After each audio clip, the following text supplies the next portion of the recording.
When your old career gives you lemons, throw in some ice, mix in some vodka, and call it a podcast. From the Mac of All Trades studio in Fairport and driven by Victor Chrysler Dodge Jeep Ram, it's Billified, the Bill Moran Podcast.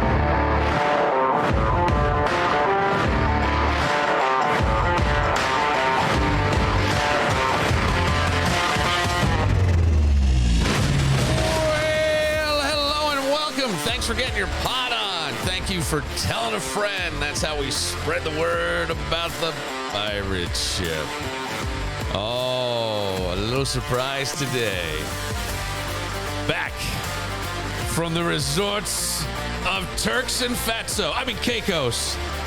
You son of a bitch. Is this the only reason you have got nobody else to pick on? Oh, baby, I'm back. Dougie Fresh, the hip-shaking, money-making, tower power man of the hour, 24/7, the one your mother warned you about, getting a tan and looking F-I-N-E fine is back on Billified, baby. How are you? I am well. You're looking good. I got to say, man, Turks and Caicos, and you got a little bit of a tan going there. Yeah, because I burned the first day, which I usually do.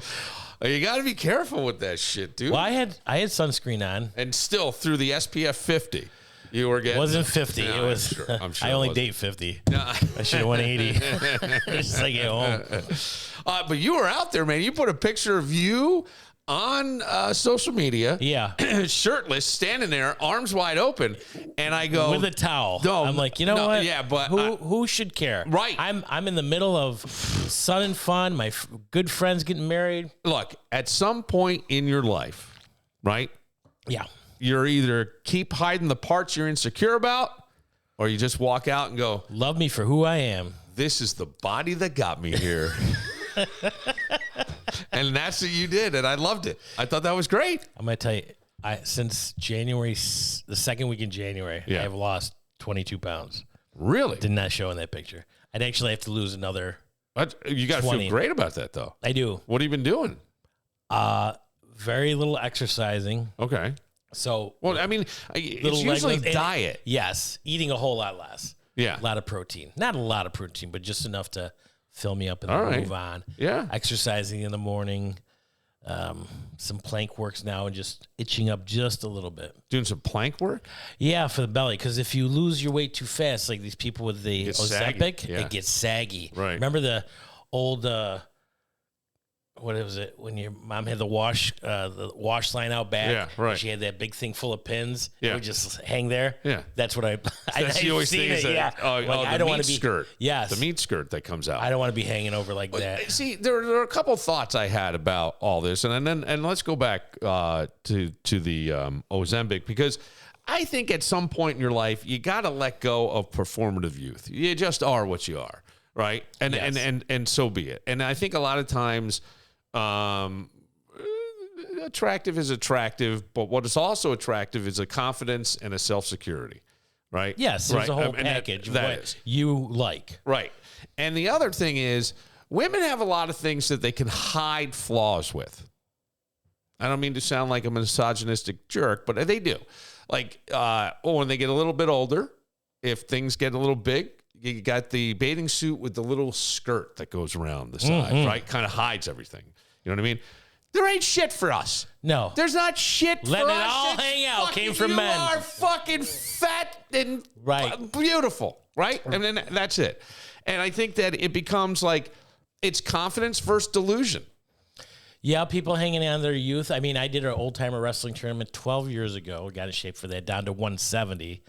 And this is the heaviest I've ever been, 250. Now I'm down at just 227 a day on the scale. Good. So this, in the next 3 months, and I hate talking about this because I always feel, just do it. Don't tell everybody you're going to do it. You do it, and then have somebody else toot your horn instead of you blowing yourself. I'm gonna lose this, and I'm going to do that. You know, you're not doing anything. You're speaking my language, because I often say, go forth and tell no one. And I say it that way because it was like, you know, almost biblical in a sense, because it was Jesus. And I had this disagreement, I'll call it, with my dad philosophically on whether or not Jesus had actually said something like that. But I believe that he would heal people with leprosy or whatever, and then say, go back to your village, but tell no one that you've been healed. And because if you do, Doug's going to come along and go, fuck you. That ear's going to fall off again. And then it gets in your head.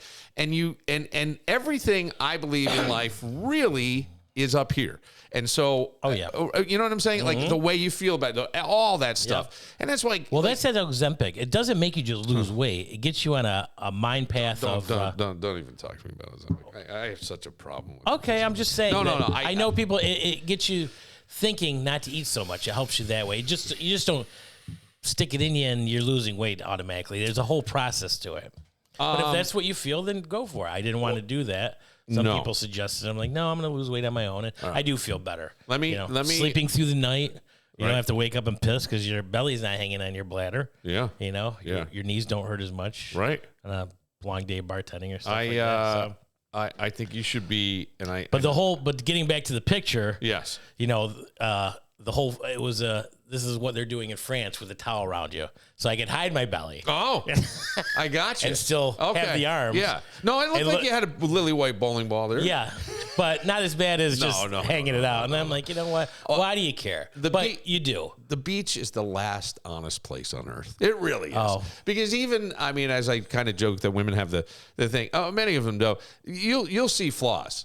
And my favorite are the women that just don't care. I loved when I was... Self-confidence is very sexy in a woman. Well, self-confidence and almost maybe not understanding limits. They're not worried about being judged. They like their outfit. I'm going out in that. Yeah. And I've met a lot of people in the bars, obviously. Yeah. And over there, and I remember some of the women that just, I like this and this is who I am, and they don't like it, they can, go to hell. They're not wearing it. They didn't pay for it. No, but what I was going to say is I used to have a timeshare, so we would go to different places. You could. My wife at the time was great at booking it out west and out, trading whatever we had in Florida. And I remember being at one family place. And this lady sitting up, you had to swim out to this makeshift island in the pool. And she's sitting on this thing and she has on fucking dental floss. There's nothing there. And I go, goddamn lady. And you knew nobody there dressed that way. So every woman was probably, in some way judging under their breath and all this stuff. And it seemed inappropriate for the place. But I didn't, I fully appreciated it in all its beauty, and that was fine with me. That was fine. Ozempic. Let me say something. We can go back to something else. No. Well, let me tell you about my trip. And we'll go to that in a second. Let me talk about Ozempic because you brought it up and it's too fresh.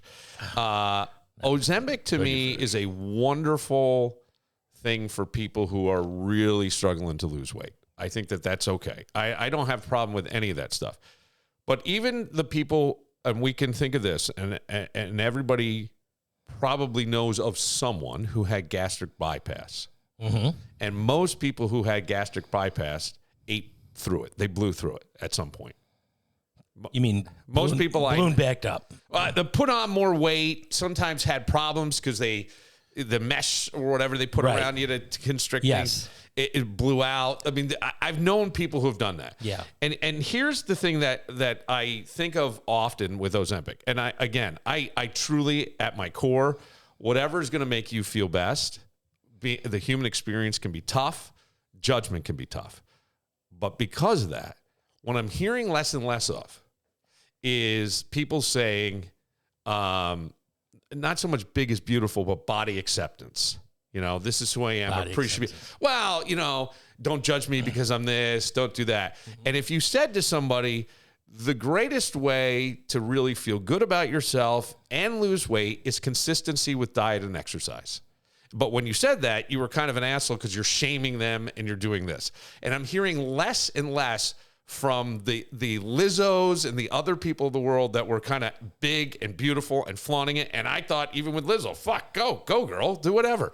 But now they've all found Ozempic and they're all in shape and skinny and nobody's saying that anymore. Nobody's fucking saying it. And the other thing is, I do believe, like anything in life, if you have skin in the game, it's valued more. Now, Ozempic is or any GLP-1. I think some even come in a pill form. But if you're stabbing yourself with this medicine once a day, once a week, whatever it is, it does constrict your eating. And a lot of people talk about how painful it is. Like you get cramping and it's awful and you don't want to eat. So you don't eat. Look, if it helps, if you went through it, I hope you maintain it. I hope there's no real side effect because I don't know that they studied it. There's a ton of reasons. And some people do because of their metabolism are just naturally heavy, and it's helped them. That's I don't know what percentage that is. Now, I also know people that smoking hot, and they got their hands on it because they want to be even skinnier. Yes. And they're on their phone taking pictures. Yes. All day long. No, I got it. But there's but the part with me is like when I say no skin in the game is you took an easy way to get to where you wanted to get.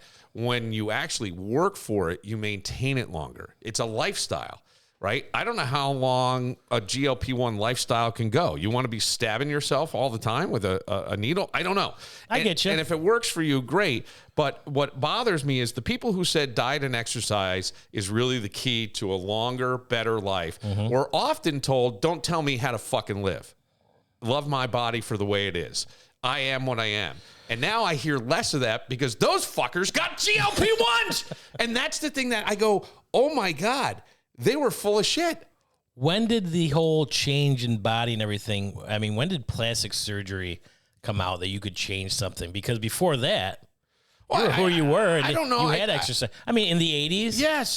Fake breasts, and then it went on liposuction. Well, now there's, nose jobs, everything. Now we've just elevate, we've just gone on from that. We've made it more acceptable. Right. We've made it more accessible. I will say that. Anybody can do it with money. Well, but in everything, there's good and bad. Hang on. You've seen some bad plastic surgery. And not even that. Take it back one step before plastic surgery. How many people are getting Botox now? Even men. To get rid of I forget what they call this. There's a wrinkles. No, but there's an actual word for the one in between your eyes. They do their forehead, all this stuff. Unibrow. And that, you will see, and then you see people, women plumping up their lips and all. And I think that isn't something most men really. I don't care for that. Yeah, no, I know some people get Botox to get rid of migraines. Yep. Okay, so, I've heard of that as well, but I know, but that's not the majority. That is not even close to the majority. And it's become a business, and so what? And if it makes you feel better at the end of the day. I don't like pumping anything into my body because I don't know what's going to happen. You're full of shit. Look at your body. You pump a lot of stuff in there. Jenny Light. I'm fucking with you. But yes, I hear what you're saying. Anything that isn't outside of food or whatever. Right. Yeah, something like that. I don't want to sound like you're such an asshole. No. If it makes you feel better about you and it makes you present yourself better and you have a little more confidence and all that, that's fine. All I'm saying with the GLP-1s is I do wonder how long it goes because I look back to the other alternative and the people I know who ate through it, blew out. Yeah. Or like I have a relative, his name was Frank. He had one. He would leave my mother's house after like a big holiday meal and they were driving back to Albany about an hour away from my mom. And he'd come running back in, and he'd be running. To go to the bathroom. To take a fucking dump. Yeah. And then, I don't know why, when my parents rebuilt their house, they had a powder room right off the kitchen. Just for him. No, it was there. Beautiful, but all of a sudden, it just was like, you can't escape, And you can't escape. You understand what I'm saying? I know exactly what you're saying. And so my father nowhere to run to, babe. Here comes Charlie. So my dad used to go all the time, let me be frank with you. Please don't, because the guy would, and it is that thing where, unfortunately, the greatest thing is discipline.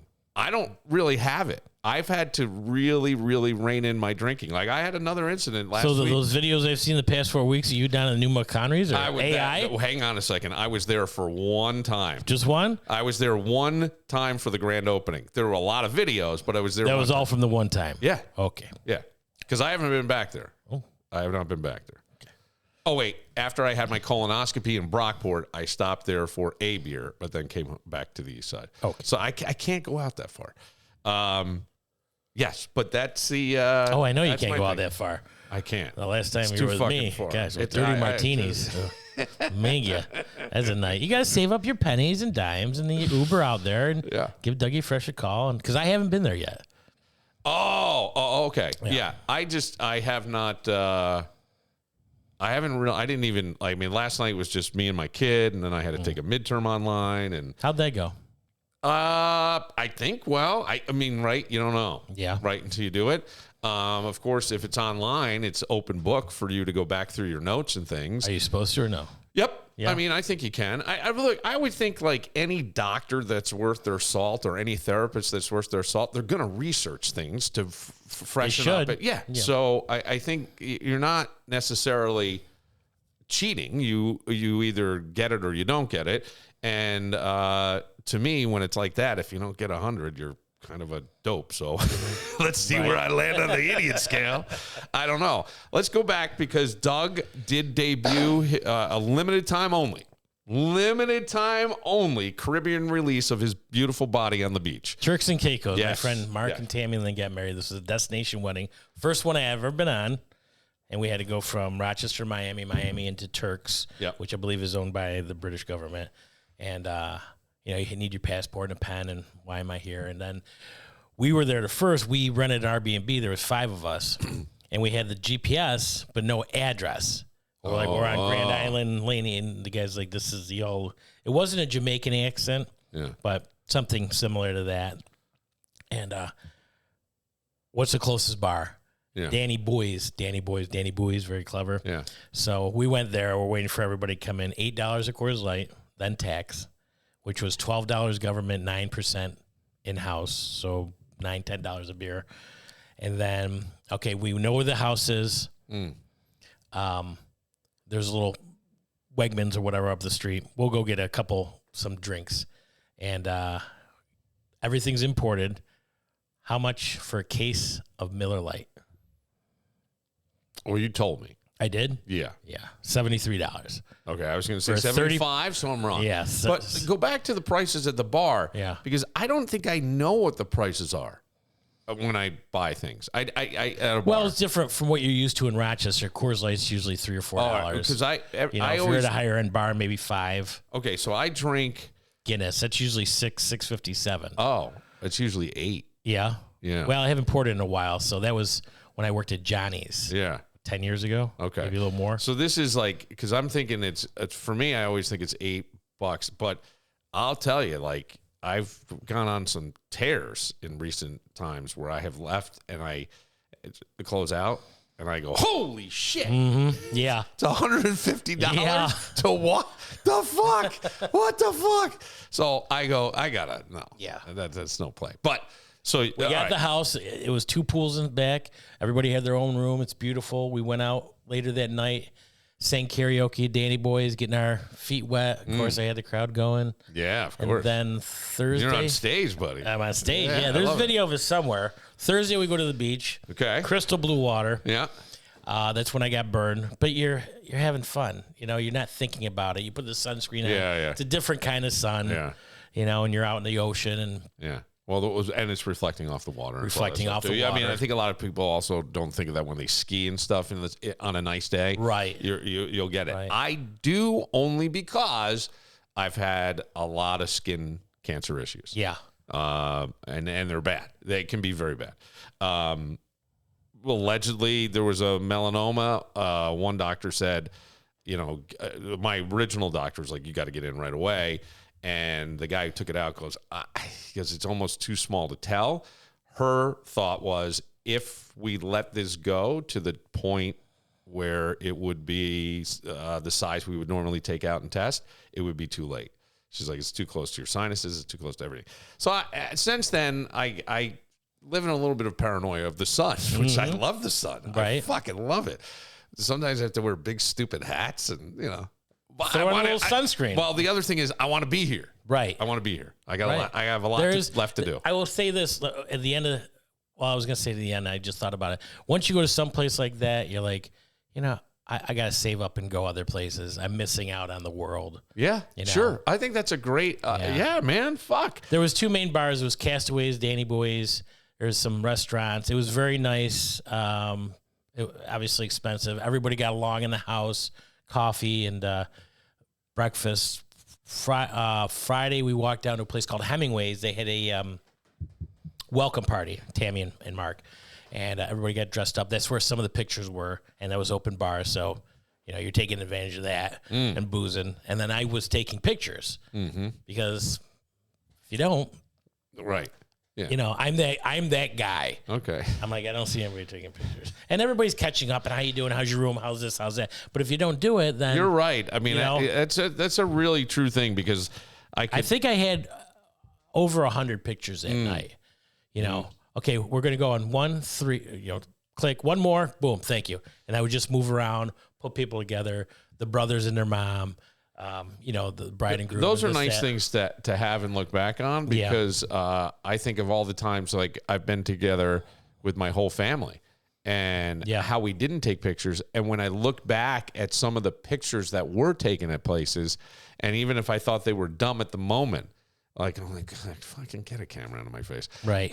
You sound like my brother-in-laws. Yeah. They hate getting pictures. No, but I mean, like, there was one where I'm asleep on a couch, all curled up, somebody snaps a photo, and it kind of wakes me up, and I go, what the fuck? And now I look at it, and I go, that actually was kind of cool, because you were exhausted from a great time, and who gives a shit? Absolutely. And you're happy to have that memory. And to your point, when my parents' house burned down, that's the stuff that meant the most that they lost. The other shit could be replaced. Yes. But those were the things that could not be replaced. I go on my laptop every now and then, and I will just go through, and this is usually after a night of drinking, I'm just listening to some music, and I will just start going through folders and folders and folders, everything I've downloaded, and just the great memories. Yeah. So overall, good time. Yes, there was nothing... everybody had a great time. That was the welcome party. Saturday was the wedding. Yeah. And Mark asked me to shuttle everybody from wherever they were. Mm-hmm. So we got the rent-a-car, the shuttle bus. Now, your steering wheel's on the other side. Yeah, that's a tough thing. And you're driving on the other side of the road. And I am fucking hung over. Oh. Yeah. And at one point he turns to me, he goes, you going to be able to do that? I go, I'm not going to remember any of this. It was first thing in the morning, 10 o'clock. I'm like, we'll make it work. But you know what? GPS worked fine. Yeah. I had everybody's phone number. Sure. I did hit the curb a few times because you're on the left-hand side. The other and side. you see somebody coming, right. and you think they're fucking hammered. Yeah. And all of a sudden you're bopping. Yeah. Speed bumps everywhere. Yeah. I took one about 40 miles per hour. Everybody jumped up in the in the van. Had to slow down a little bit after that. Yeah. You figured it out. Yeah. Roundabouts, no lights. It's all roundabouts. And they're down there, there's people that drive like assholes. In fact, my buddy Bobby had the other caravan. He flew by me, and I'm giving them the finger, motherfucking him to death. And they're videotaping me, giving me a wave. It's the wedding was on the beach. Okay. They rented this huge 4-tier house. If you saw the pictures, absolutely beautiful. Then we went up for cocktail hour on the top floor. I didn't drink. And then it was jerk chicken, steak, lobster tail, open bar. Yeah.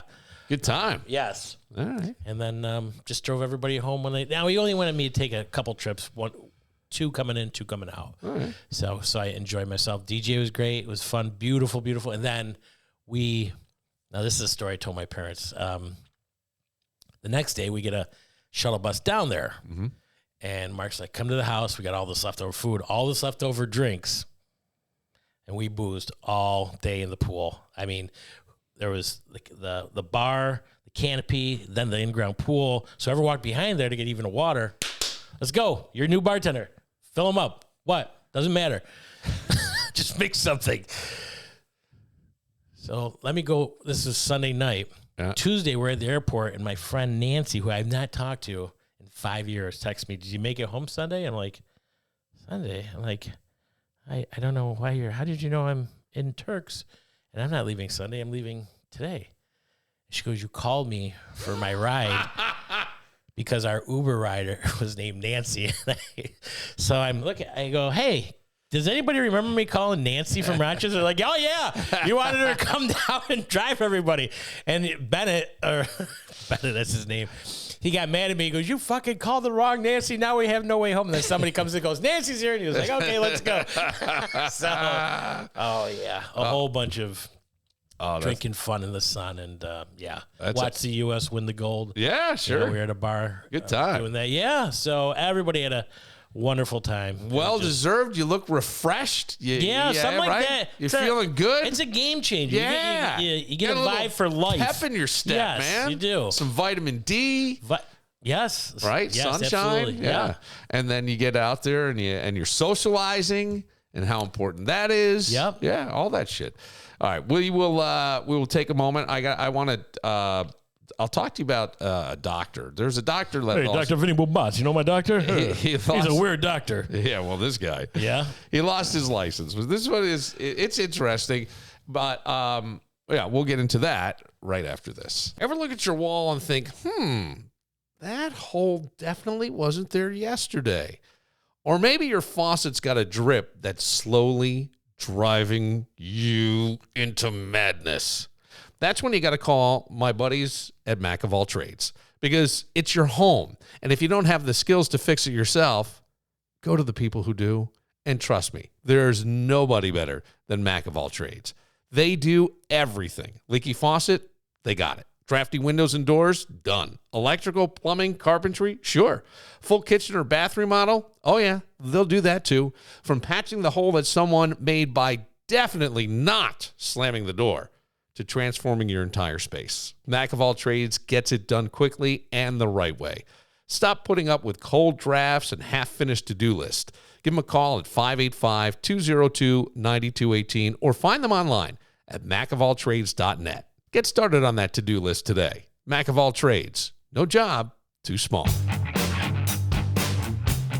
Good afternoon, you lucky dogs. We are in Fairport, Pittsford, Penfield area. You got the one, the only, the hip-shaking, money-making Tower Power Man of the Hour, 24/7, Dougie Fresh. Next to me on my right, the man, the myth, the legend, 6'2", eyes of blue. Men wanna be him, ladies adore him. The Admiral of the Airwaves, the Poindexter Podcast. Ladies and gentlemen, please keep your hands and feet inside the car till the ride comes to a complete stop for Mr. Bill Moran. Wow, look at Dougie. Hitting the post on that one. Yeah. A little instrumental there. That's pretty good. So when did you leave for Turks and Caicos? Last Wednesday. Last Wednesday. And I didn't get back till the following Wednesday. Yeah. We were in an airport for 36 hours. Ugh, God. Yeah. Well, Connecting flight. delayed out weather. The communications, so we could either stay in Miami and wait there or go to Washington, take our chances while Washington was closer. So did that. And then they couldn't get us there, so they put us up in a room. We had standby the next morning at 10 a.m. We didn't make that, so we had to wait for our 10 o'clock flight. So 10 p.m.? 10 p.m., 12 hours. Whoa. So we played a deck of cards. Me and my friend played gin all day. All right. And to his credit, he beat me 22 games to 7. I couldn't believe I'd never been so fucking mad. Like, I'm not getting... When you don't have cards, a night of cards with friends, you're like, the cards just weren't with me tonight. Yeah. When you're losing 12 hours straight, it's a little... And you're late, and you're just sitting there. It sucks. Yeah, it did. So we finally got home, and then... yeah. That was it. You just got to roll with the punches. Stuff like that you can't control. They want like control. And you're on the plane, and people are complaining. I know they're going to make us stay here, and we're going to do this. And my friend did that. Right. And at one point, I just wanted to stand up and say, like, shut the fuck up. Right. You are not helping this situation. Be an adult for a second. Exactly. It's, just, it's hard, though, right? If you knew what was going to happen, you wouldn't have got on this plane. Right. And I don't want to hear it. I'm stuck, too. Yeah. That's a good point. While you were having all that fun, I had a colonoscopy on Friday that you were gone. And it was the weirdest thing ever because... You never had a finger up your ass before? Well, this isn't a finger, buddy. This is a whole camera. Ooh. Yeah, Pictures? They go deep. Can I have a Wallace sign? So I went out. I didn't realize that there's a strong west. So now when you get a strong west, what's that mean? It's the hospital. Strong. Strong west. Okay. So I had no idea. So now my doctor said to me, "Hey, you're a little bit overdue. I'm going to put a thing in, and they'll call you answer it because they don't call back, and you got to be, if you're going to get in, you got to do this. Well, they don't call anymore. They text you. Okay. So they text you a date, and I'm just assuming it's over by me, right? When I've had my last colonoscopy, and it is not. So I don't find out until I say to somebody, hey, I need a ride. And then they go, where am I going? And I look down and I go, oh my God, Strong West is in Brockport. Oh. Yeah. So that was not my intention. I don't know. I could no, because I've Ubered in Brockport. I'm trying to think if I've ever picked up anybody. I know Unity Care out there. But yeah, so this is Strong West. So whatever. So I figured. That's a good friend. Well, I got a ride out, and then Kevin from the podcast picked me up and took me back. Did they put you under? Well, they sort of. So here's the thing: is like Guinness and blow in your ear and be like, "Hey, I'm gonna take some pictures." And you're like, "Okay." I took a lot of. I do the prep, right, which is like Ducalax, Miralax, all this stuff, and you clean out your system. Well, it's not really cleaning out the way I thought it would. And then that morning, you're going a lot. And I get there and I'm still going. And the nurse says to me, what color is the liquid that's coming out of you? And I go, it's still a little brown. She's like, they may not want to do this. And I'm like, okay. So the guy's in there and they're moving me, Doug. They're physically like asking me to shift and do all this stuff. And so but I'm listening, and then there's like, I swear to God, one of the nurses doing handstands on my abdomen to try to manipulate my colon so he can get the camera up and in there. And then at one point, I'm awake, I'm watching the screen. He's like power washing it because it's just water coming out. You were laying down? Yeah, you go in a bed, and they bring you in, your IV up. Were you on your back? You're on your side. You're on your side. Yeah. You've never had one? No. Oh. Whoa. Listen. Oh. Listen, don't tell me about Ozempic. I won't tell you about it. Hey, it's my life, my body. That was a whole big thing. So was she standing on your abdomen? You were on your side? I'm on my side, and they're trying to manipulate him around, but he's going, have him push, so it's like pushing down. And because you said stand. I didn't know how serious she's like standing there pushing. Oh, okay. And I'm saying handstand because it's like, they're going hard and they're apologizing to me and they're telling me what a trooper I am for this. And then I hear the doctor Did you get a lollipop at the end? The doctor goes, which that sounded so funny, right? Like a child. And then doc goes, hey, up the pain meds because he's running in. He's like hitting the side of my abdomen and all this. So what did he find up there? Gold watch or Rolex? He found a remote from 1987 and a controller from the old Nintendo system I had as a kid. Coleco? It's like I'm going. There was a checker, a piece of chess. What the fuck's going on here? So I think we found your problem. The weird part with the world we live in today. And I'll take this to another direction in the next segment that we talk. But it's strange because then you get the results now on your My Chart. Yes. Okay.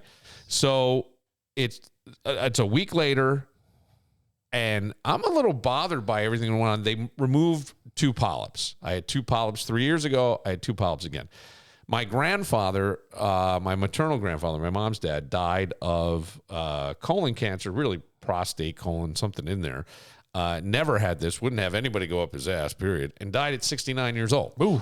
Yeah, so you got a little bit of a family history. We're seeing more and more young people. I think because they were famous people that people recognized and go, oh my God, 48 years old, 47 years old, 43 years old is very young to be dying of colorectal cancer. I don't think they were recommending people get exams until you were in your 50s.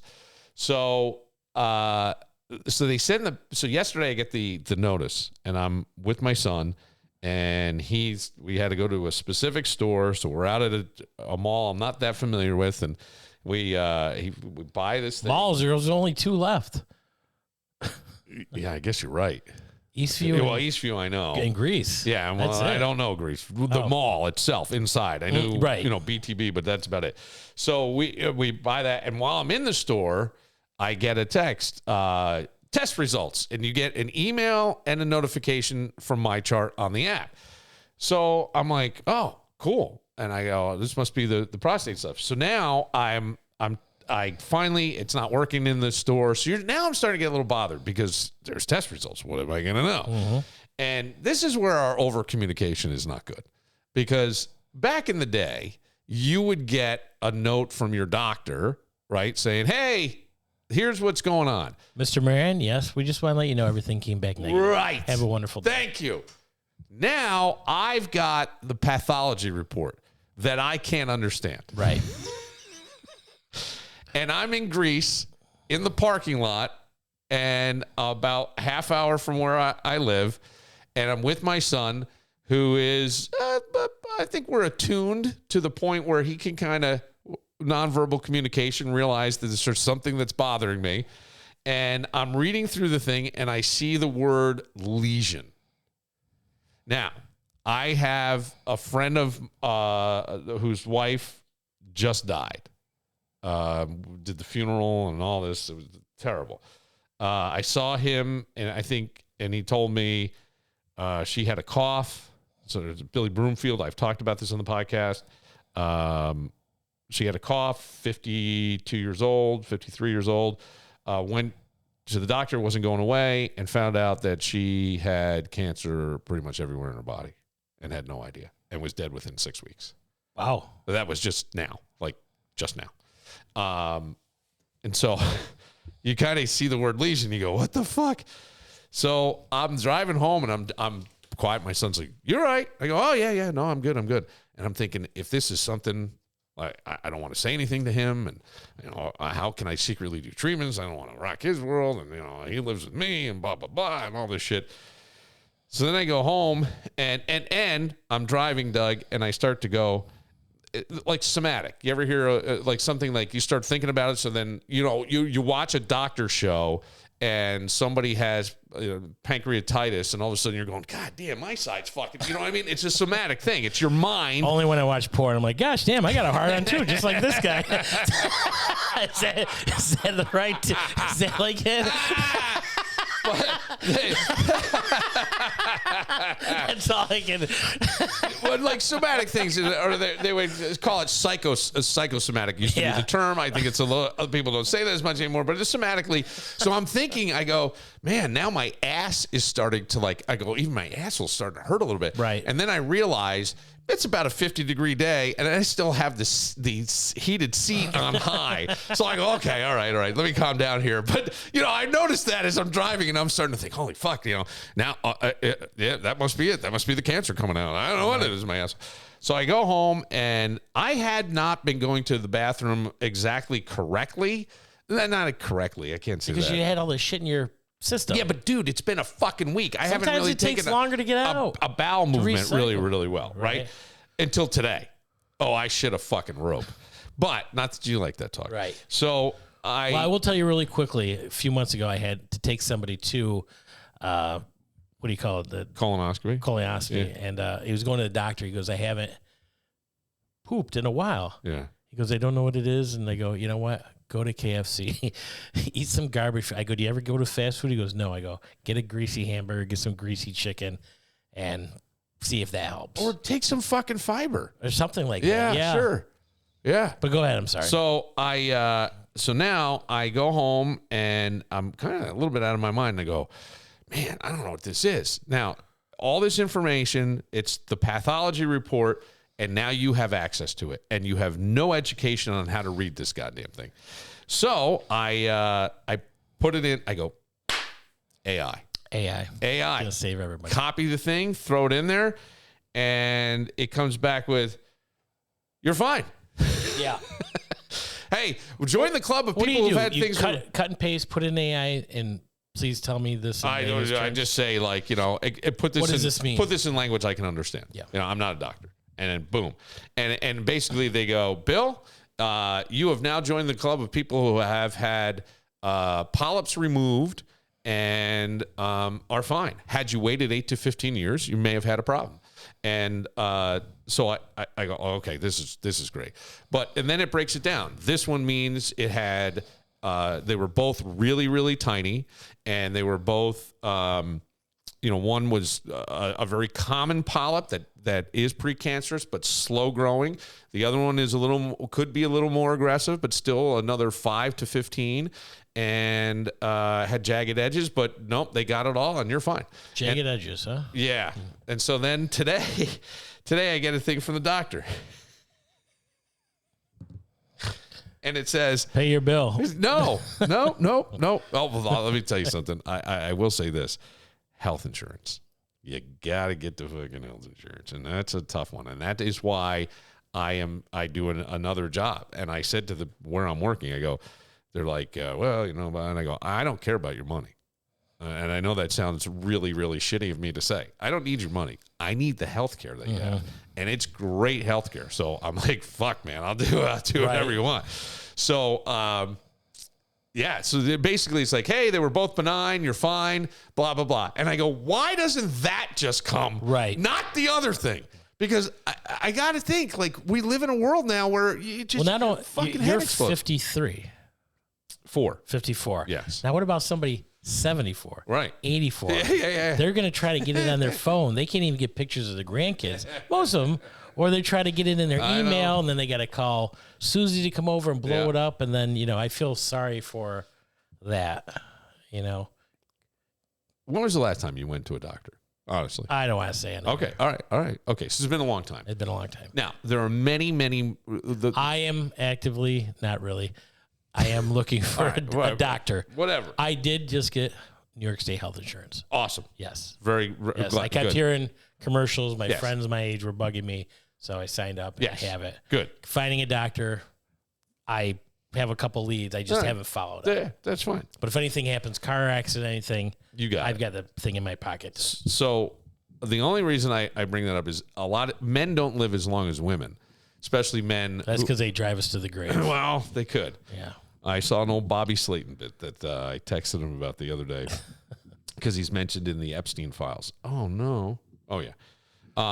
He's mentioned in the Epstein files, just as in one of them, he says something basically as, I'd love to go to dinner with you and Woody Allen, but I'm on my way to the shithole of comedy, Rochester, New York. And it's in the fucking Epstein file. That's so fucking funny. I was dying. But then I was showing my kid a piece, and my kid's laughing his ass off. And I go, this material from almost 25 years ago holds up today. And it's a lot of what marriage and what he's talking about. But most married guys for sure live longer because they have a wife nagging them or pushing them politely to go to the doctor and be checked out. You don't. I don't really anymore. I'm on top of it. I got kids. I want to be here. I got a lot of shit I feel like I need to accomplish before I leave the planet. But here's a story that I think would discourage many men from going to the doctor. Oh, yeah. Malpractice. Well, there's a guy, general practitioner.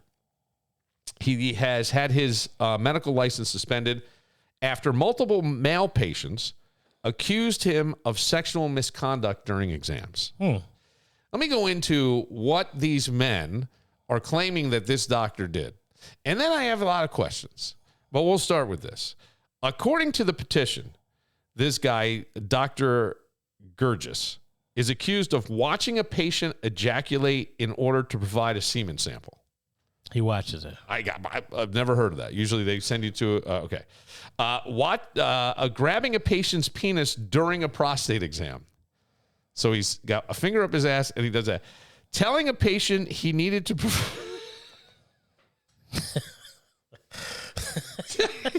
wait, listen to this. Now, I need you for a moment, okay? I don't need you to act this out. Okay. I just need you to put yourself. You're in a doctor's office, yes. Doug. You're in a doctor's office. They've asked you to get down. You're in the gown. You can keep your underwear on, and you can keep your socks on. You look very sexy. And he comes in and says, I need to perform a stretch test, and then grabs your penis and starts tugging it back and forth. What do you... are you questioning this? Because, are you going to make a balloon animal out of this? Am I in the right place? I think this is clown college here.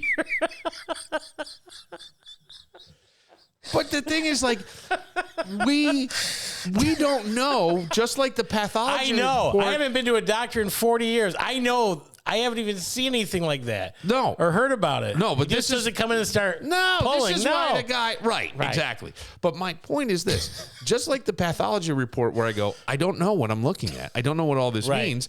I think you're half naked on a table and the person with the white coat is the authority, so you don't really question it. Right. But that's fucked up. Yeah. Like he starts yanking you back and forth. spending approximately 10 minutes on a genital examination. I don't think I have 10 minutes of junk to look over. 5 minutes, yeah. Once you had 7.5 minutes, I think that's done. I did have a rectal exam once, but it was really weird. And he goes, "You might feel some pressure." I go, "Yeah." I go, "But why are both your hands on my shoulders?" Thank you. Thank you. Hold that thought for a second, because another thing this guy's accused of is using more than one finger to perform a rectal and prostate examination. Let me really get in there. Yeah. I mean, wow. Then failing to tell some patients he was about to insert his finger into their rectum. I had that happen. It was a weird part. It was at my dentist. This won't hurt a bit. We've numbed you up. Failing to wear gloves during genital and/or prostate exams. Now that's just common sense. Well, you're not going to put a glove on a stick. Unless she's going in later. Hey, Doc, I hope you're not a nail biter. When it goes down with whipped cream, I think there's something wrong. In December, according to the petition, he was found to be grossly unprofessional conduct. And I go, that is the most corporate way to describe. I mean, that phrase is doing a lot of PR work, because you say to me, he was grossly unprofessional conduct. I go, what? Did he wear Crocs into surgery? I mean, you know what I'm saying? It's right.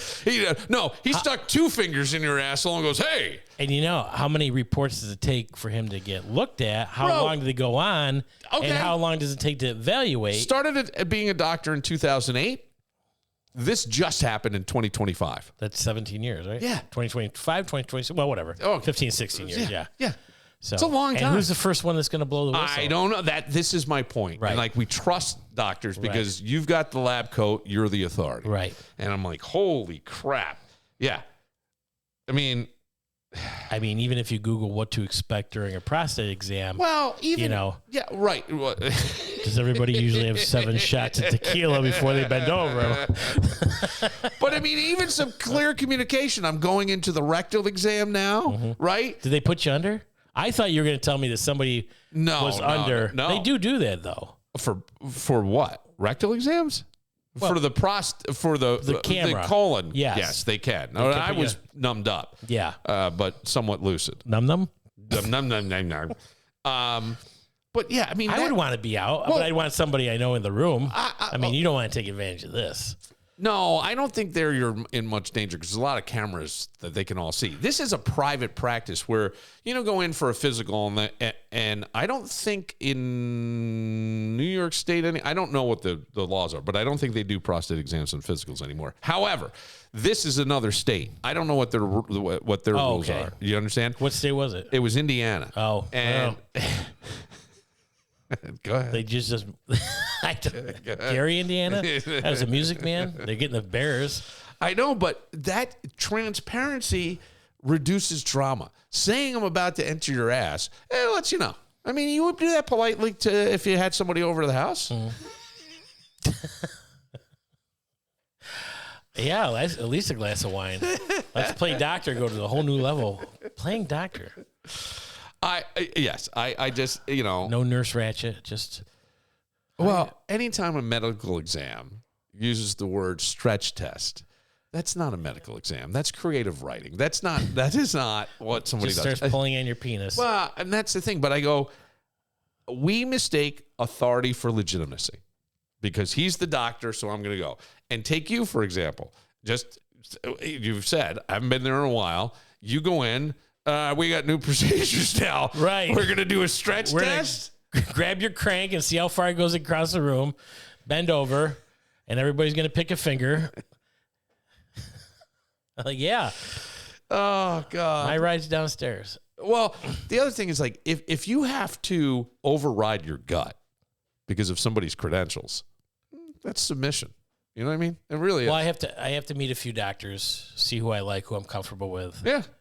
So I think the other thing is, I think what you just said, okay, because I don't think I've ever really done that. I've had the same doctor since my 20s. That's good. Yeah, it is. If you're comfortable with them? Yes. Yeah. But I think like shopping and being the consumer is really important because it's you and you want to have the best for you and you want somebody you can be honest with and comfortable with, right. which is not always easy because, I just had the physical and he goes, how many drinks do you have a week? Is it still the 2 to 3 beers a week? And I stayed silent for a while. And then he goes, what is this? Right. And you're not going to get sent to your room for crying out loud. And I go, and he goes, is it more? Is it other things besides beer? What do we? I said, he goes, wine. I said, yeah, probably. He goes, so what are we talking? 3 beers, 2 glasses of wine? Like he's filling. Well, it am I in. looking to bang you or not? I mean, if I'm just a beer at home or if I'm out trying to get you into your drawers, then I'm going to load you up on shots and Guinness and I'm going to take you home and probably a Bloody Mary in the morning because you're so fat I had to roll you out of bed and explain it to my son. So what do you want, Doc? So he said, so I go, yeah, that sounds good. And then I start going in my head, shit, when Jimmy Fallon was in town, I drank 2026, according to that math. I mean, it was fucking unbelievable. All right, we'll take a moment. So what was your final answer? For what? For drinking. When I stayed with the 3 beers and 2. So you lied to your doctor? Yes. So yes, you're not supposed to. You just said you're supposed to be honest and have a good rapport and be able to talk, and it's all about trust. And then you go in the next time and you're like, my God, I'm sorry, Bill, Mr. Moran, your test came back on your liver. And you told me you only had 3 or 4 a week. This looks like you've been drinking a case of beer a day for the past 30 years. Like, wait a minute, did I tell you that? Or my mailman? Oh, I thought you meant 5 or 6 cases a week. I didn't. All right, we'll take a moment. Loneliness. Loneliness, Why Dougie. would you bring this up? For real? I don't know. I just happened to read this article. Okay, and you thought of me. I did not. Oh, good. I did not, but I thought it'd be an interesting discussion with you. Okay. And we'll get to that right after this. Right after this. If the new year has you saying, I did not sign up for this, like a workers' comp case, Social Security disability, or a personal injury claim, don't try to Google lawyer your way through it. Go to Connors and Ferris.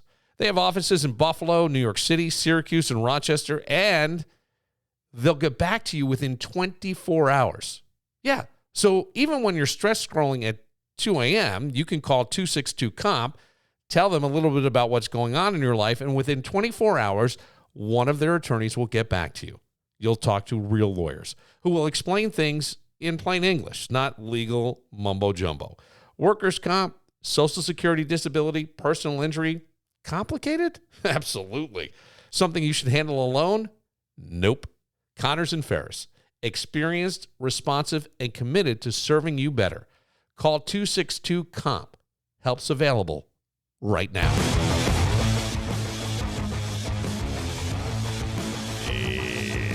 Dougie Fresh in the house. Route number 3 here at Meadowville. At Meadowville. In Penfield, Pittsford, wherever the fuck I am.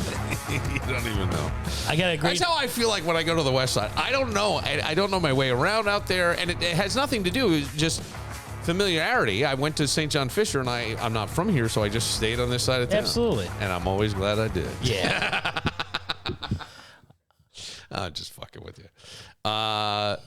What were you going to say? You had a thought. I saw a thought. I don't know. There was a thought bubble. Well, people getting out, trying new restaurants, things like that, they're Yeah. a little more familiar. Me, I'm just... Maybe I'm more familiar because I Uber all the time. Yes. Yeah. Yeah. And mostly on the West Side or everywhere? No, anywhere. Okay. Anywhere and everywhere. Yeah, that's true. That one time I left here, I picked up a ride and we went all the way to Seneca Niagara Casino. I told you about that, right? Yeah. Yeah. Ah, nice. Mm-hmm. Little ride. Yep. Nice day. Nice day. There you go. We talked. I wanted to talk about loneliness. I saw an article. Go ahead. Don't make fun of me. I won't. I saw an article in Psychology Today, and it talked about. There's a magazine called Psychology Today. Yeah. Okay. Yeah. There is. There used to be a magazine for everything. Yes. Yes. Things are mostly online now, but Yes. they've been around for probably I don't know 50 years, 60. Mm-hmm. And the article argues that loneliness. They have the Sigmund Freud pinup girl in a straight jacket, no tits, just. Sorry. that loneliness is a lot of times I think that people say, and maybe even diagnosed as an individual failure. Go join a gym, start going to a church, download right out of the gate. Individual failure? Well, I think that's how it's diagnosed. I'm not saying that that's what really? It is. That's not what it is. And this article, by the way, argues against that. The article says that's not true. But, download a friend app, go to therapy, try harder. And this person writes, but what if loneliness isn't about personal effort at all? Because, and I didn't know this, the U.S. Surgeon General has labeled loneliness a public health crisis. Now, I can just tell you, just in terms of, it sounds ridiculous, right? A little bit. I swear to God, my mom is thriving because she has a strong social network. She's out doing things all the time. She's preparing to teach classes at Bard College in the fall. She's got some other group. She's part of some meditation thing. She has a coffee group. My dad fucking did nothing. I went to visit him in Jersey when he was living down there. And Doug, we did nothing. Right. We went to the diner 3 times a day. That was the big outing. Like nothing. And this was just at the onset of Parkinson's for him. Like there was still the ability, but he was doing nothing. And I go, wow, what a difference. Yes. So that's what I relate to that. And I think that's why the U.S. Surgeon General is saying, yeah, it is I didn't realize it was a public health crisis, but chronic loneliness is linked to depression, heart disease, and increased mortality. But most of the stuff focuses on the individual as you just need to get better social skills. And this person who is a trained psychologist goes, that ain't fucking it. That's not the answer. And here's the thing. She started to write an article on studying BDSM groups. BDSM. Is it a what do you think? It's like a barber shop quartet where you get together and you sing. Oh my darling, spank my ass a little harder. Stick Bondage, your finger. Bondage, discipline, yes, sadism, and masochism. Yes. My ex-girlfriend was in the S&Ms. Okay, so this salesman and mechanics. This woman, writes that she found something surprising. Not just the sex culture, but structured, recurring, face-to-face interaction, and not even like of a sexual nature. She said these people were actually making lasting relationships in this offshoot kink group that was helping them. And she said to the point where if people had mechanical problems, someone from the group was helping them, making job suggestions, loaning money, just having a network. Yes. Just having a network. And I think of that often. I go, you got to kind of have a network of people. You need to be active in the network of friends and things like that. It's a reciprocal thing. But how do you make friends? You make friends by, just think about this. The people who have come, even as an adult, let's say it's somebody that you see every week when you're bartending, right? And it's a guy about your age, maybe divorced, single himself. And you guys start talking, and the more you talk, the more he starts to reveal about himself, and then you start revealing things about yourself, and that's how you make a fucking friend. And I go, and this person's saying there isn't that anymore. And I have said for a fucking long time on this podcast now that I think one of the worst things about the pandemic was work from home. Only because, is it more convenient? Fuck yeah. Does it save you maybe some money? Probably, because you're not driving, every day. But what do you miss out on? You miss out on friendships. You miss out on mentors. You may even miss out on romantic relationships that sometimes come out of work, but not always. But at least those other two. You know what I mean? And how many people have you worked with over the years that you no longer work with, but you're still friends with? That one I have to think about. Actually, my first manager, Kenny Shoes, Kirk and Donna. Yeah. I just called him on the way here. Yeah. That'll be off work the next few days. Come over and help me with the house. But that's been 1988. So that's coming on almost 40 years in 3 years. Yeah. And that started as a work relationship. Yes, that's the longest one. But I'll tell you this, and I think I've told this before. There was a bus trip when I was working at Windjammers, and they all came back in the bus, and somebody left this big Russian babushka furry hat. And I put it on my head, and I started doing Rodney Dangerfield in Russian.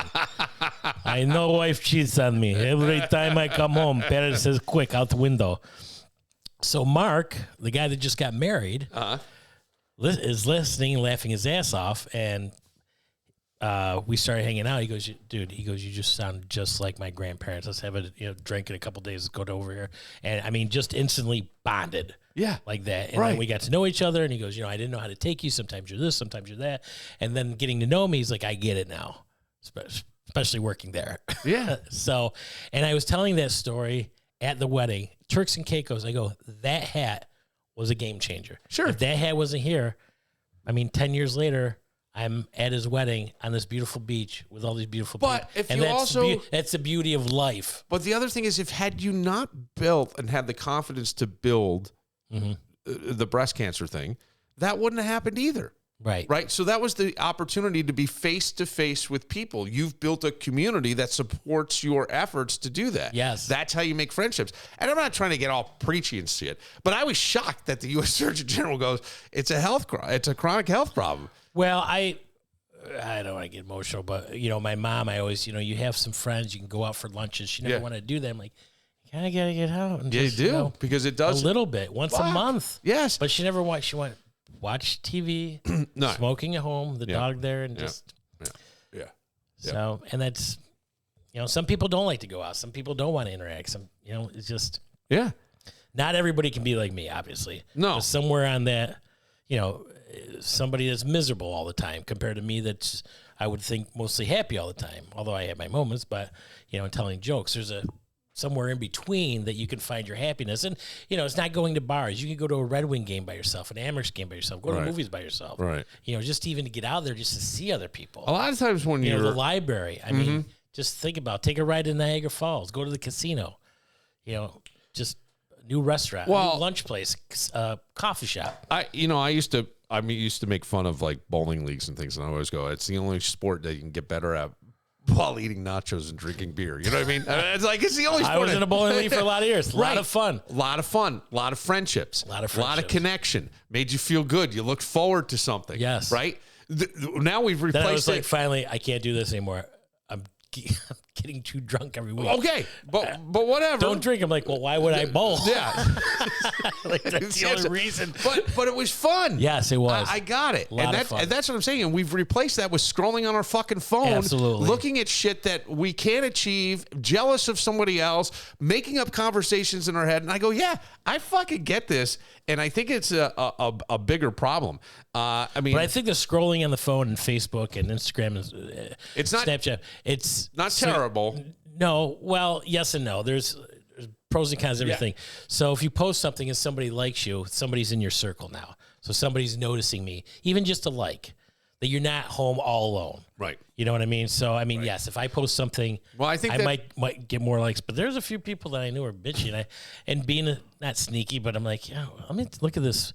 And they have a dozen posts and nobody's liking them, or they have one thumbs up. And I'm like, that's so sad. What is this person? No wonder they're so miserable and sad. But that's from working in the bars, and you wonder about people, and you're like, sure, because people are like, what is her story? I'm like, I don't think you want to know that. Or, what's his story? I'm like, I don't really want to say that to them because I don't know them that well. You know what I mean? They might want to hit on them or have a drink with them. What do you think? I'm like, don't take it from me. I'll find out for myself, and then I'll relay it to you. And the closer you're in, if I'm out with a stranger or somebody asks me about somebody, I don't know. But if you ask me, because we're friends, be like, they're fucking nuts. don't even engage. Don't even look over because it's a nightmare. Right. They're gonna latch on like a pit bull, and yeah. But I want you to also think about this, people. And I'm very important. Let me just look at the camera here. This is such a crisis that the U.S. Surgeon General has come out to talk about it. And loneliness increases your mortality. So I want you to remember this. That annoying motherfucker at work that has talked nonstop about his fantasy football league has kept you alive, you lonely fuck. When we go off air, I'm going to show you something I got last night. Oh. Yeah. Oh. I can't put it on air. Bend over. Yeah, I know. That's Loneliness. right. It's a tough, I mean. Well, I'm seeing that, and I don't even mean to make like light of it, but we optimize convenience because of the pandemic and things now, but we've lost that thing. You're avoiding traffic, but you're also avoiding hallway conversations, people not going out. For the first time, I think in maybe ever, the liquor industry has taken a percentage hit in terms of people not buying or selling. Not just, I'm not even just saying bars, Doug. I mean like the liquor. They have reasons for that the younger crowds are doing gummies or edibles, and I don't have to go to a bar. I can just pop this and sit at home and be numb or high for 2 hours and not drink. Right. And that's, where there are liquor companies. Somebody said Jim Beam's going under because of all the tariffs and they're not coming into U.S. anymore. I'm like, well, I just saw this report. There's 7,000 whiskey companies. Right. And at the bar, you're selling the same 7. Right. That's why some are going under. They're not trying as much. Now you go to bigger cities like Miami and Atlanta, they have tequila bars, bourbon bars. And there are a few people that come in and try different bourbons, but we only have 6 or 7. So where are the other 7,000 selling? Across the nation. And then if you don't sell, you got to fold up. It's right. But we don't, I think a lot of times. And even my drinking, I'm sorry, but I mean, the older people that used to go out for happy hour after work and then go home, that's dwindled. That's gone. Yeah. The day before Thanksgiving where everybody went out and partied because everybody's got the day off after, that's gone down. It was used to be the Friday before Christmas was top 4 day to drink, but that's when everybody got their Christmas bonus and would go spend a little bit, drink, and then go home. That's gone. There's no more Kodak bonuses. Well, stuff like that, or big companies, factories. And I understand it too, because I think another factor in there that we're not really addressing is the laws, right, for drinking and driving. They've gotten much stricter over the years and much more expensive. And so maybe some. Oh, absolutely. So maybe some people have gone like, well, I can't go. Here would be my point. You can Uber. Yes, 100%. If you're not Ubering, and that's, let's say if even $40 there, $40 Dude, it ain't home, $6,000 on the lawyer. It is 6. You're talking 10 to 12 minimum. Yeah, and then getting this thing in your car, you have to blow into every time. Right, and you got to pay for that. You got to pay for that and your classes and to go through the road test and this all over again. Yeah, I thought the whole thing was. I've gone, not me personally, but I have been through it with someone, and I just know what the lawyer costs and then all the additional things after that. But I would say on the other side, there's also lots of studies that come out now that say drinking is, so bad, and even just one, and it leads to cancer and all. There's a lot of studies. There's a lot of things. And by the way, whether these studies are legit or not, I haven't looked into them, but I hear people saying them on social media where most of us are getting our information and not double checking it. Just like the doctor that was given the stretch test because he's got a lab coat. We go, well, I don't fucking know. Maybe he's right. My point is, you kind of question these things. And even if it is, you know what, young people, your fucking liver's fine. Go out and meet and talk and don't do this. And because it was all third-party places where you met and made friends. Bowling leagues, hobbies, churches, right? All those things are down. Why are churches down? Well, probably because the Catholic Church did a wonderful job of PR on how they just fucked over everybody. Right. And so I think a lot of people were turned off by that. Absolutely. And I'm not just saying the Catholic Church. I think churches in general, every faith is down, but you could still go and meet people there. And those are the things that I think. Well, I think one of the things is, the pedophiles or whatever, you hear the stories. I'm not taking my kid there. And then your parents make you go there for 20 years. And then you get out of the house and you're like, I'm not going to church. And there's so much to the point you don't want to keep doing it. Yeah. Like, I did this for 20 years. I'm good. Yeah. No, I know. My parents made me. Yes. And that's the thing. They made me. But I'll tell you what, like, dude, going back to school, right, for grad school, and being one of the oldest, if not now the oldest, I'm not sure, in there has been a... Are you spanking your erasers? No, I told you off air how hard this has been for me, not academically, but just like, learning. Oh, yes. It's not even the learning, Doug. It's the learning fact what that, you're going through. No, it's learning how what went on, right? And I'll for intergenerational trauma and all that stuff, and how you carried it forward, and the damage that you did to the people that you brought to the planet. It's like it had. I had to just like back away for a brief minute and then go, oh God, I'm fucking losing here. I got to get back in the race. You know what I mean? Because I was falling behind on stuff, and it wasn't like I was still going to the classes and things, but man, it fucked me up. And I think that, just being around other people that are also in the same boat, realizing it's a shared human experience, whatever you're in, everybody's sort of feeling the same way. And just because I think in my life, and probably yours as well, you always like, the message, whether it was really worded this way or not, was everybody's got problems. Nobody wants to hear yours. So you put on a face and you just go about your life, and people say, how are you? You go, great or fine. You know, hey, how's it going? Good. Yes. And you don't say anything. Right. And I'll say something to the right person when the time is right. Right. But also having a good listener. Like, some people just start spewing stuff on me and I don't say anything. Yeah. Like, I can't believe you're listening. I'm like, sometimes you just need a good listener. Yeah. I get it. I'll listen. Bring it on, baby. But I'm not changing your world. No. You know, I don't have all the answers. You just got to release that steam. Yes. You do, because otherwise, you're going to explode. You got it. And I don't know. I'm like, you know, we say things like the new term that is often used is self-care. Self-care. Take care of yourself, go to the gym, do these things. I haven't heard that. But, it might help you cope with things, but it's the infrastructure of a third-party place. It doesn't have to be a bar. It could be a club or a hobby. So many. There is, but here's the weird part, is like a lot of these things are just sort of online, and we're a little turned off by it. Did you get your haircut online? That's a perfect place. Yeah. You know? Hey, good point, dude.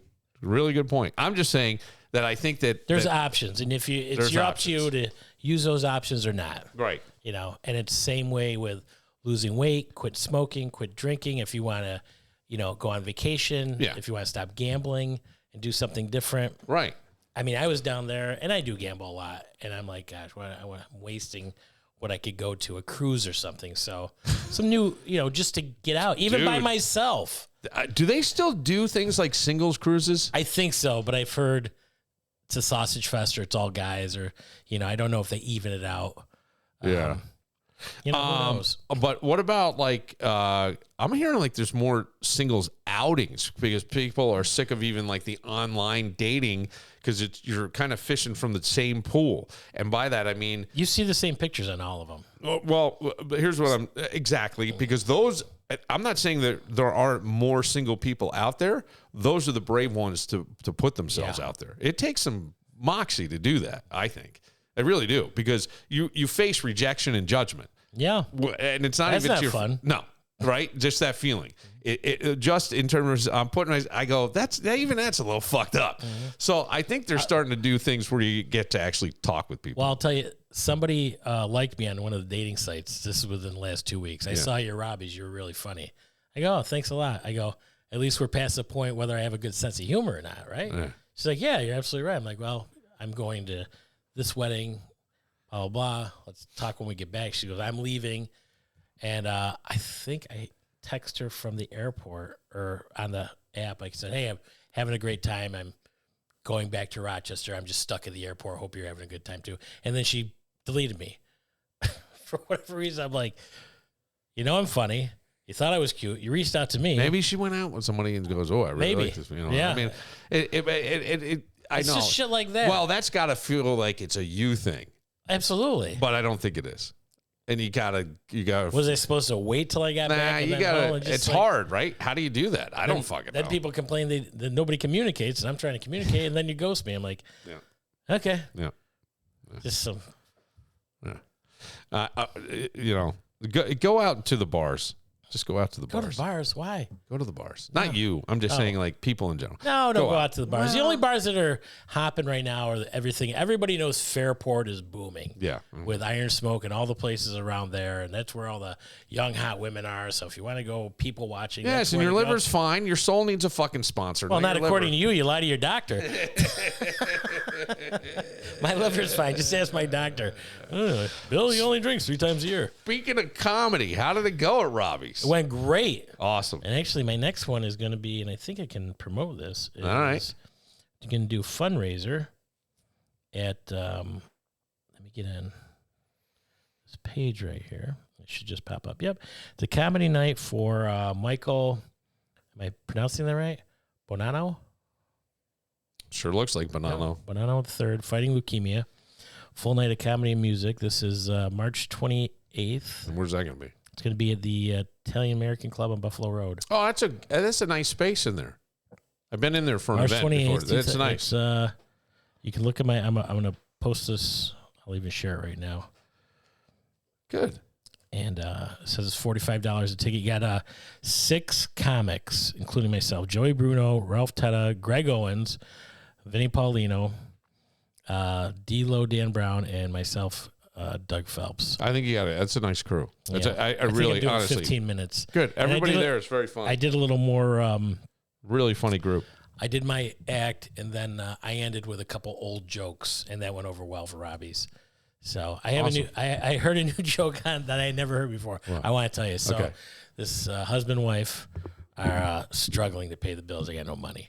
So they decide that the wife, is going to be a prostitute. She goes, I don't know how to do. What do I do? Well, I'll drop you outside a bar, and I'll hide around the corner, and I'll just take care of you, make sure everything goes right. She goes, well, should I charge? And he goes, $100 a lay. She goes, okay. So he leaves. Guy walks up, and he goes, so you turning tricks? She goes, yeah. How much? $100. He goes, I only got $30. I'll be right back. So she goes around the corner and talks to her. This guy's only got $30. Just give him a hand job. Okay. So she goes back. She goes, for $30, I'll give you a hand job. He goes, okay. So they go in his car, and he pulls his dick out, and it's the biggest, hugest cock she's ever seen. And her eyes light up. And she goes, I'll be right back. So she goes back to her husband and says, hey, can you lend this guy $70?